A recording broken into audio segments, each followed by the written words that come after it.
Rick. Hey Megan, how you doing?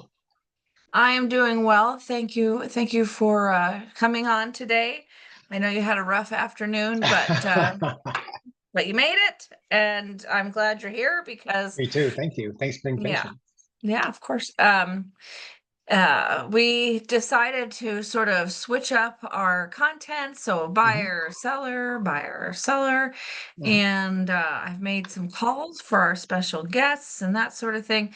So today we have a very interesting topic, and it's simple yet complex. And the topic is that the highest offer, if you were a seller, the highest offer is not always Hmm. going to be the best offer for you. Okay.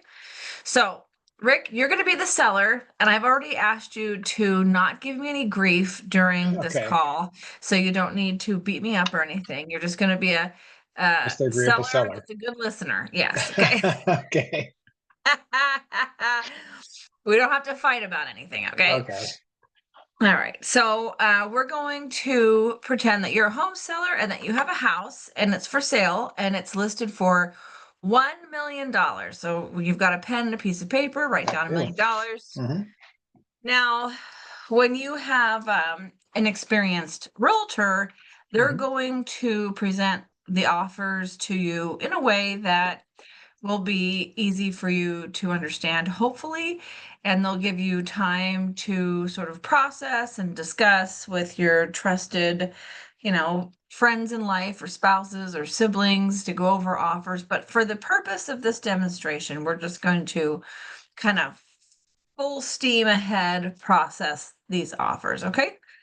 Cool. So, Rick, you're a home seller, you have a house for sale for $1 million, and I've got Hmm. really great news for you. You have three offers. Okay. Awesome. The first offer is really high. It's a Mm. million fifty, one Ooh. million Okay. fifty Not bad. thousand, fifty Okay. thousand over asking. That's pretty good. Pretty good. Uh, Yeah. that'll cover all your closing costs, really, because Hmm. as a home seller, you have closing costs, and so that should cover everything. I like that one. Now, there's good news and bad news with, yeah, Mm. of course you do. There's good news and bad news with this million fifty. The the the bad news is that they have a house to sell. So they have a contingency on the sale of their house. Okay. Mm. Okay. Okay. So it's not in escrow yet. It's for Mm. sale. They have another open house coming up this weekend. It's been on the market a few weeks. Ooh. So essentially, they're paying more for you to assume a little bit more of a risk, right? Hmm. Now, the next offer you have is a $995,000 offer. And guess Mm. what? It's all cash. It's all Mm. cash. Gotcha. So it's got Mm. shortened contingency periods. Okay. So, their inspection, they're going to wrap up pretty quickly. They have no appraisal, no loan. So as long as we did all of our disclosures and we pulled our title ahead of time and that sort of thing, then gosh, all these contingencies could be removed like in the first 10 days, and then Wow. Okay. All right. you don't have to worry about it anymore. What do they Okay. say? There's no dollar sign on a peace of mind, right? Sounds Now, good. the next offer is for your asking price is for $1 million, Okay. and Gotcha. it's just a conventional buyer, just a normal 30-day escrow, normal Hmm. contingency periods of 14 to 17 days, that sort of thing. But they're Hmm. asking for a $10,000 Mm. closing cost credit. Mm. Okay. So now Mm. the question about these offers is, who's the highest net with the least amount of disruption to your life, and who is most likely to close? Mm. So you've got these three offers. So your next move as a home seller is to respond to the three offers, or the one offer, or two offers, or whatever you want to respond to. Now, having more than one offer will usually trigger a multiple counter offer, which Hmm. might yield you a higher net from having a multiple offer, either a higher net in price, or maybe the one that asked for a $10,000 credit might Hmm. wipe that credit away. Gotcha, So gotcha. yeah, so you can accept an offer, you can counter an offer, Mm, you can counter 2 or 3 offers. But what mm, we're looking for is the least amount of disruption in your life. Like, you have okay. things to do, you're buying Hmm. another Hmm. house, you need to get this done, right? Hmm. Hmm. And also most likely to close. So offer 1, even though it's $1,050,000, they're paying you to take these risks. 50 grand, all right? Hmm. Hmm. That's pretty nifty, but it means nothing if it doesn't close, right? Hmm. Hmm. So you have to look Hmm. at, the house they're selling. Is it priced Hmm. Hmm. according to the comps? Is the realtor, does it look like they're doing a good job at marketing the property? Is it accessible? Like, can it be shown easily?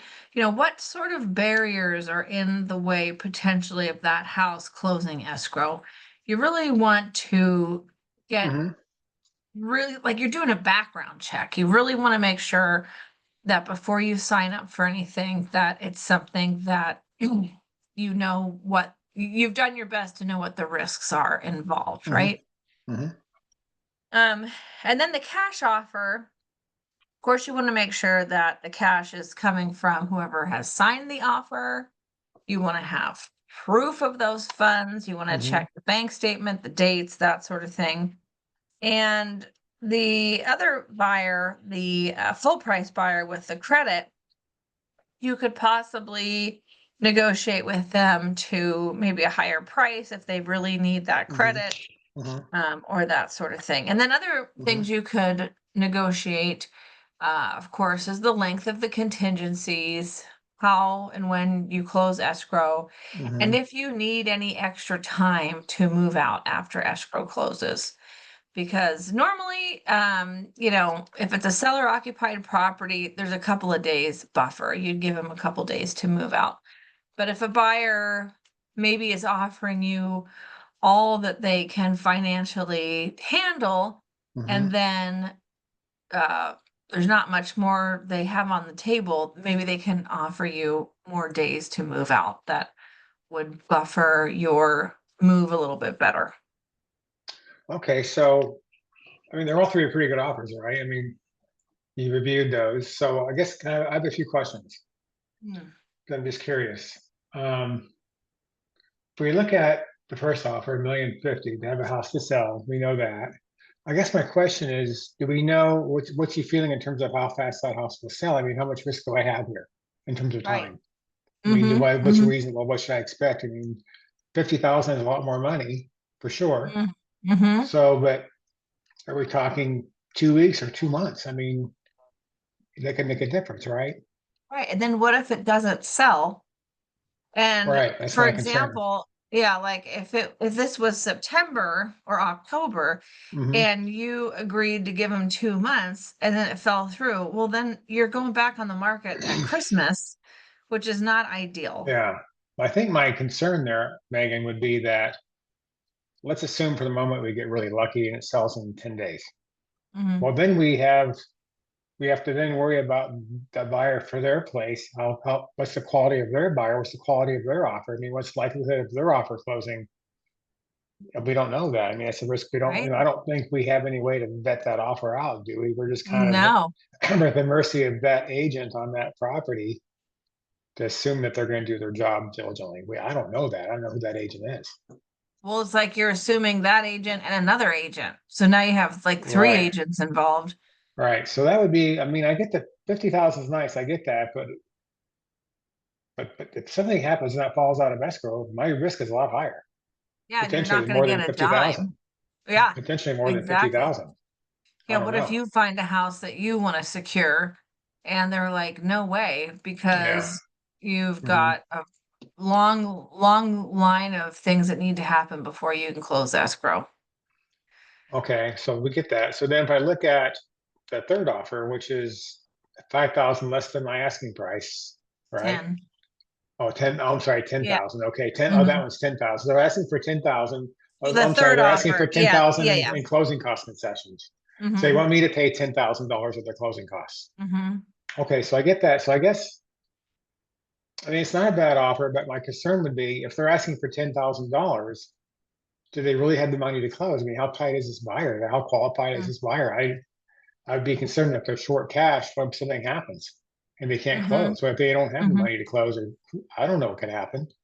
Yeah, that is nerve-wracking. Well, Mr. Seller, we always call the lender and speak with them. Yeah. And if we're concerned, Hmm. if we think things look like, oh gosh, I don't know if this person's ever done a loan before, that sort of thing, then we get them cross-qualified with our trusted lender to run with Okay. the situation to make sure that there's enough funds and Okay. employment and length of employment and credit scores and all this kind of stuff that plays Yeah. into the Gotcha. availability of a loan. So with that Hmm. buyer, we can Hmm. definitely get them cross-qualified. Okay. Okay. We can, yeah, that's a good idea. Do you think we can give them that $10,000? Give them that, Oh, say, take 1,010,000 and do the 10,000 in closing costs?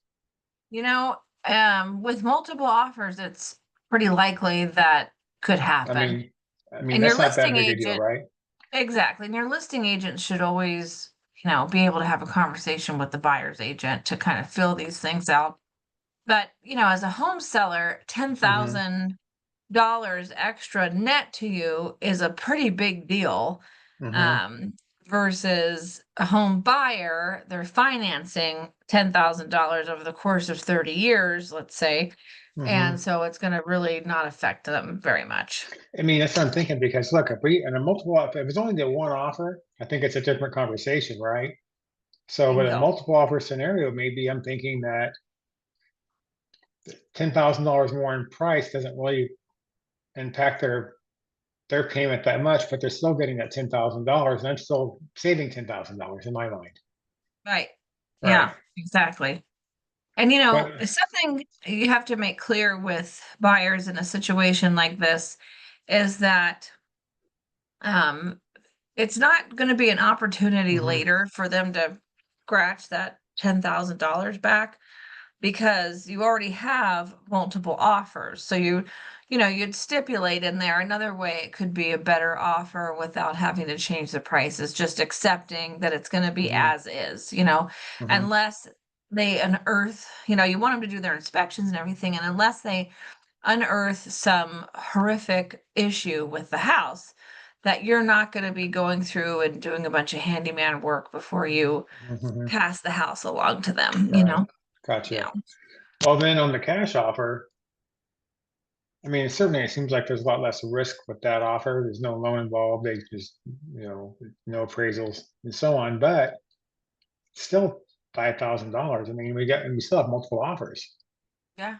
Yeah. right? So I mean, so wouldn't it make sense to counter them back at 1,000,000, considering we have other offers on the table? I Yeah. mean, five Yeah. thousand dollars is not that much to them, but it's a lot to me, maybe. Yeah. You can Is that counter them fair? back. You can counter them back at a price, or you can counter them back at highest and best, which everybody hates Got it. highest and best. But what are you supposed to do when you've got offers that Okay, are tight? gotcha. And plus, sometimes if you don't give buyers a chance to come back again the second time with this highest and best situation, then they're like really peeved because they feel like they didn't get a second chance. Mm, So, okay, gotcha. yeah, so highest and best, even for an offer um that you don't think will go through, sometimes that's also, you know, Mm, just to give them another chance. Maybe they have like maybe the people that have the house to sell, maybe they have another way that they can get this done, like through a bridge loan or something like that too. we don't know that, I guess. Yeah. Yeah, yeah. So, what do you think So we should do here? I mean, I'm thinking we have some room to work with, right? yeah, what I would say is that because the house that's the offer that's the highest price is not always the best offer, as we've just Mm-hmm. kind of sifted through here, is that as Mm-hmm. a seller, you'd go through you know, your calendar and what you expect, and you'd counter the buyer with time frames and prices and other terms that would be most applicable to you. Okay, Yeah. And that well, is how to break it down. okay, I like it. Well, I think maybe a multiple counter makes sense, but I think of those three, the two that would probably make the most sense on a multiple counter, if they counter us back at a good price, would be number two or three. Yeah. Yeah. I think so. Yeah, The least amount of drama. that's a good thing, right? We don't want Yeah. drama. Yeah. So those are the things that we Okay, look for in all right, offers. cool, Yeah, awesome. yeah. Make sure like it's not just always about price. There's lots of other ways to make an offer the best offer. 100%. I like it. All right, Rick, I appreciate you, and Thank you you. have a Appreciate you, really, Megan.